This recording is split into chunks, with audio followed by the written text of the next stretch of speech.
Lyric writer అనేది అస్సలు respect లేదు. ఫస్ట్ ఆఫ్ ఆల్ ఒక డైరెక్టరు, ఒక మ్యూజిక్ డైరెక్టర్ ఇస్తారు తప్ప, ఒక బయటికి వచ్చి చూస్తే ఆడియన్స్కి కానీ, లేదంటే సినిమా ఓవరాల్గా ఒక సినిమా అనగానే గుర్తొచ్చేది యాక్టర్సే. మిగతా బియాండ్ ద స్క్రీన్ టెక్నీషియన్స్ ఎవరికి తెలియదు.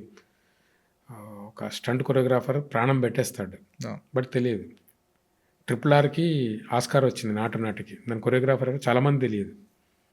సో ఇలా తెర వెనక ఉండేవాళ్ళు వెనకాలనే ఉండిపోతారండి. బట్ దాని గురించి మనం పెద్దగా ఇప్పుడు బాధపడిన పెద్ద ప్రయోజనం లేదు. ఇప్పుడు ఆడియో ఫంక్షన్స్ ఉన్నప్పుడే పైన స్టేజీ పైకి పిలవలేదు చాలాసార్లు. నేను వెళ్ళి ఫంక్షన్స్కి కూర్చొని పిలుస్తారేమో అని చెప్పి పిలవకపోతే వెనక్కి వెళ్ళిపోయిన సందర్భాలు చాలా ఉన్నాయి. ఒక డెబ్యూ డైరెక్టరే మొత్తం సింగిల్ కార్డ్ రాశాను, మొత్తం స్టేజ్ పైనే ఉన్నారు, హీరో, మ్యూజిక్ డైరెక్టర్ అందరూ ఉన్నారు, బట్ నన్ను పిలవలేదు. నేను చాలా హట్ అయిపోయి నేను వెళ్ళిపోయాను. చీఫ్ గెస్ట్గా అల్లు అర్జున్ గారు వచ్చారు అక్కడికి.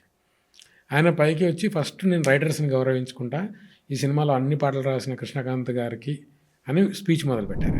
ఎవరికి ఫస్ట్ రెస్పెక్ట్ ఇవ్వాలనుకుంటున్నారంటే ఈ సినిమాకి లిరిక్స్ రాసిన కేకే గారికి. సో నేను ఇంటికి వెళ్ళి టీవీలో చూశాను.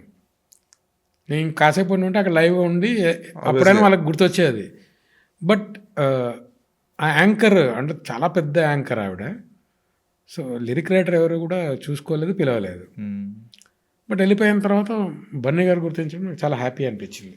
సేమ్ థింగ్ రిపీటెడ్ ఇంకోసారి కూడా అలాగే జరిగింది. సో ఆ యాంకర్ ఎక్కడో కనిపిస్తే చెప్పా, హాయ్ అండి అంటే, లిరిసిస్టులు ఎందుకండి అసలు మరీ అంత నీచంగా మీరు